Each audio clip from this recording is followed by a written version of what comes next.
హరి ఓం శివం. హరిప్రియాస్ భక్తి ఛానల్ ప్రేక్షకులకు శుభోదయం. హస్త సాముద్రికంలో మనకి అరచేతిలో ఉండే పుట్టుమచ్చలను బట్టి వాటి యొక్క ఫలితాల యొక్క నిర్ణయం ఉంటుంది. ఎవరికైనా ఈ తెల్లని వైపు అంటే అరచేతిలో ఈ తెల్లని భాగం వైపు పుట్టుమచ్చలు ఉన్నట్లయితే అవి దుష్ఫలితాలను ఇస్తాయని, వెనుక భాగంలో ఎవరికైనా పుట్టుమచ్చలు ఉన్నట్లయితే అవి మంచి ఫలితాలు ఇస్తాయని శాస్త్రం చెప్తుంది, హస్త సాముద్రిక శాస్త్రం.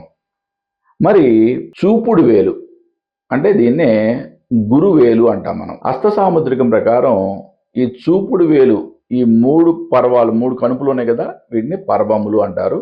ఈ కింద ఉన్న భాగాన్ని పర్వతము అంటారు.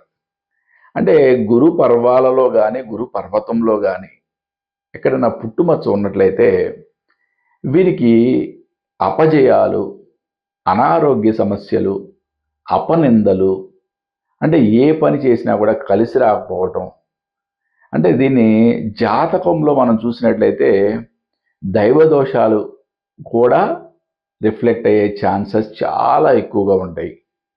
ఈ శాస్త్రాలన్నీ ఒకదానికొకటి ఇంటర్లింక్డ్గా ఉంటాయి.